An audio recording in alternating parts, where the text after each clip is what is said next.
Bonjour Marc. Bonjour Samuel. Alors, quelle est votre définition de la radio? La définition de la radio, d'abord pour moi la radio fait partie de la famille. Le premier mot qui me vient à l'esprit, c'est le mot plaisir. Quelle est ma définition de la radio? Oh la vaste question. C'est quelqu'un qui est à la maison, c'est un objet qu'on allume, donc c'est une voix, c'est de l'imaginaire. On ne sait pas qui nous parle, on sait qui nous parle, mais on ne sait pas quel visage il a, on ne sait pas ce qu'il fait, comment il est habillé, comment il est coiffé. Donc ça reste l'imaginaire et c'est très bien comme ça parce qu'il y en a qui ont un physique de radio et puis il y en a qui ne l'ont pas. Plaisir de faire de la radio, mais avant d'en faire, j'étais comme tout le monde, plaisir de l'écouter. Ça a toujours été un rêve. Qu'on allume, à l'époque, comme on disait, on tournait un bouton et il se passait quelque chose, et toujours quelque chose d'assez joyeux et ludique. Ça m'a toujours bluffé. Voilà, ça reste le plaisir et la magie. Il faudrait faire une émission et un grand débat de 2 heures pour ça.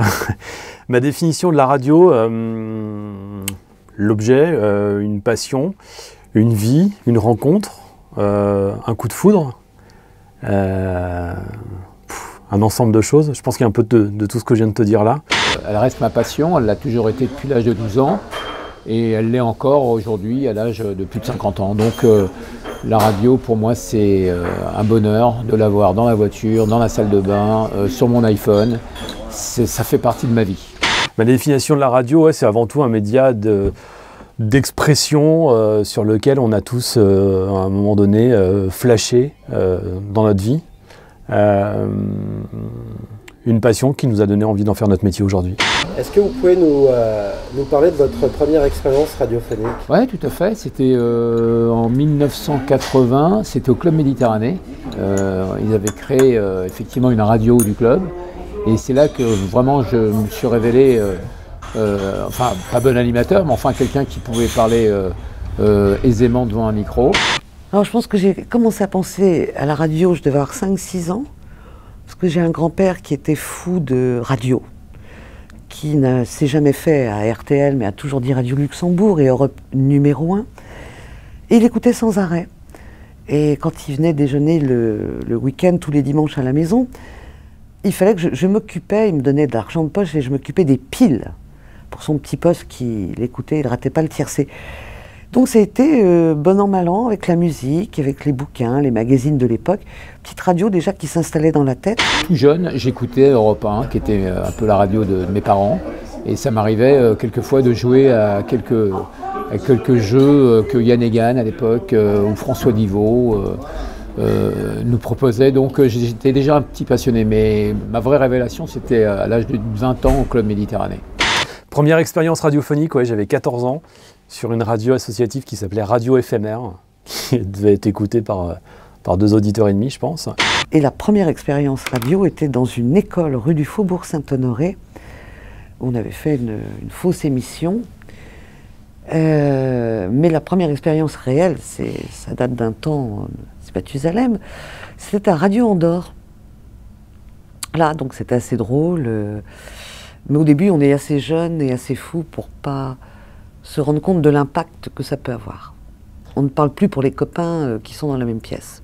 Voilà, donc, mais c'était drôle. Je travaillais sur une première radio en 82, ce qui s'appelait Radio Show, qui a disparu depuis. Radio Show, donc, qui était une radio de disque jockey, puisque j'étais disque jockey à l'époque, c'était en 82, donc j'avais 22 ans. Et effectivement, la radio a commencé à prendre son envol au bout de 6 mois et a commencé un petit peu à titiller Énergie sur Paris. Parce qu'effectivement, les disques jockeys connaissaient un petit peu les titres qui marchaient, donc qui collaient à l'époque. Donc ils venaient avec leur maxi 45 tours et ils les diffusaient sur l'antenne de Radio Show. Et donc, bon, j'avais la particularité, la chance d'avoir, on va dire, une voix qui était plutôt radiophonique et j'ai été débauché directement. Ils sont venus à Radio Show, parce que c'était pas très loin d'Énergie à l'époque, c'était vers la Porte des Lilas, on était Porte de Pantin. Je suis passé de Radio Show à Énergie en 2 mois. Voilà, en me faisant débaucher effectivement de Radio Show que, bon, je regrette pas, au contraire, loin de là. Hein. Mais c'est vrai que je quittais une famille pour en retrouver une autre. J'avais fait une émission sur la chasse à courre. Voilà. une émission sur la chasse à courre. Alors, ça a été une véritable vocation, c'est-à-dire qu'effectivement, il y avait le thème d'une part, mais il y avait surtout voilà, je sais pas, quand je suis rentré dans ce studio, je m'en rappellerai toute ma vie, et il y a eu une espèce de déclic, voilà, je parlais de coup de foudre à l'instant, il y a eu une espèce de déclic, de flash de coup de foudre qui donne envie, effectivement, d'en faire son métier. On se dit, je veux faire ça plus tard, et ce sera ça et pas autre chose. Alors, étonnamment, passé beaucoup d'années à RTL, où il s'est passé des choses formidables, il y a un événement qui m'a marqué, c'est le jour où Paul McCartney est revenu chanter à Paris, et que c'est la première fois où il reprenait des chansons des Beatles. Alors, celles qu'il avait écrites évidemment, et je crois que c'est Dominique Farran qui avait eu la grande idée de dire on va faire un grand jury, comme un politique, un grand jury politique, mais on n'aura que des experts musicaux. Et j'avais été bluffée de voir que Paul McCartney était très simple, que Paul McCartney n'intéressait plus personne. Ça se passait dans le grand studio en plein après-midi, grand studio info. Il n'y avait pas de groupies, il y en avait moins que pour, c'est pas péjoratif, hein, mais que pour Bruel ou je ne sais trop qui. Et je me revois encore, et j'avais été impressionnée de voir ce mec grand, très très grand, et classe, et c'est très à l'anglo-saxonne. L'attaché de presse avait dit 1 heure, au bout d'1 heure, elle interrompt l'émission, et il fait non, on est très très bien, c'est moi qui décide. Ça, c'est une belle rencontre. Mais ma plus grande expérience, c'était quand même ma rencontre avec Barry White. Le rencontrer, l'interviewer, lui parler, le toucher, faire un réveillon du jour de l'an avec lui au Zénith en train de chanter, moi après, effectivement, faire l'after devant 6000 personnes au Zénith. C'est quelque chose qui ne s'oublie pas. Les murs de Paris étaient placardés, effectivement, de ce plus grand réveillon avec Barry White, animé par Marc Calia. Il y a de la fierté. Mon idole sur la même affiche, que j'ai gardée d'ailleurs. Donc ça, c'est une anecdote que je ne peux pas oublier. Et la deuxième belle rencontre de ma carrière, ça ne veut pas dire que les autres étaient minables, mais les deux qu'on marqué, c'était avec Sœur Emmanuelle. Et là, j'étais dans un autre cadre. C'était à Radio Notre-Dame, où on me laissait faire un peu ce que je voulais, en dehors de la religion. Et cette femme est venue pour un bouquin qu'elle venait de sortir. Et pendant 1 heure, on oublie le show qu'elle faisait en télé. Pendant 1 heure, elle a parlé de l'humanité, sans une fois prononcer le mot Dieu. Et quand elle est sortie de l'émission, j'étais crevée. Crevée parce que cette femme dynamique nous refait faire l'émission à chaque instant. On part dans d'autres domaines.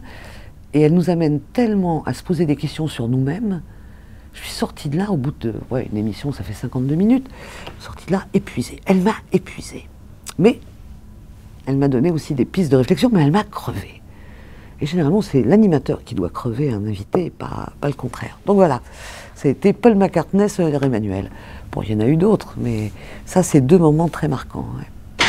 La radio de demain pour Marc Calia, c'est quoi? Ah ben, elle sera comme elle a toujours été. Elle sera d'abord, elle sera numérique, bien sûr, elle y est déjà, mais elle sera écoutée de la même façon. Je suis déjà plus très fan, malheureusement, de la radio d'aujourd'hui, où on a peur de ne plus capter l'auditeur et on zappe. On ne va plus en profondeur, c'est-à-dire qu'on va parler de quelque chose, mais on l'effleure. Parce que passer 2 minutes 30 ou 3 minutes, on dit « Ah !» l'auditeur va zapper. Maintenant, la radio de demain, c'est effectivement peut-être un peu plus de talk que de musique, parce que la musique, aujourd'hui, pratiquement les radios se partagent le peu de tubes qui restent, mais elle va devenir de plus en plus talk, et c'est très bien comme ça, un peu plus de culture, on va dire. Donc j'ai très peur que la radio de demain, elle soit... elle n'ait plus le lien que j'aimais quand j'étais môme et que j'écoutais la radio. Voilà. Il n'y a plus ce lien, j'ai toujours eu l'impression que la radio, c'est pas moi qui l'écoutais, mais qu'elle m'écoutait. Vous savez, c'est ça l'auditeur. Surtout quand il est solitaire ou quand il est dans un moment où il a envie d'écouter la radio. Moi, j'ai peur qu'on soit un zapping permanent et qu'on effleure et qu'on passe à côté de l'essentiel qui est le lien, la voix, la chaleur humaine et la bonne humeur. Sur les radios, on est de moins en moins de bonne humeur. On est plus dans le consensuel, le sérieux. Chaque animateur est devenu un petit peu reporter, un peu journaliste, un peu... Voilà, ça doit rester un divertissement, quelque chose qui nous informe, certes, mais j'ai toujours admiré tous ces gens qui faisaient de la radio quand j'étais môme, mais qui avaient des éclats de rire. Parce que il se passait, c'est ça qui m'intéressait, il se passait quelque chose dans les studios. C'est très fermé un studio et on ne nous voit pas.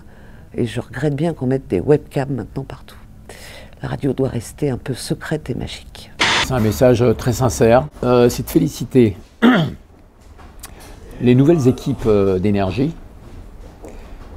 de poursuivre le succès que, on va dire, les premiers, on va dire les pionniers des années 80 avaient déjà, on va dire, fait d'énergie un leader. Et féliciter les dirigeants d'aujourd'hui, du groupe, d'accompagner et puis de poursuivre le leadership. Je sais pas, il me vient deux phrases qui ne sont pas françaises. La première c'est « If you want it, you've got it » et « Keep on rolling, baby ». Voilà, je crois que c'est bien résumé. Pour moi, tous les cas.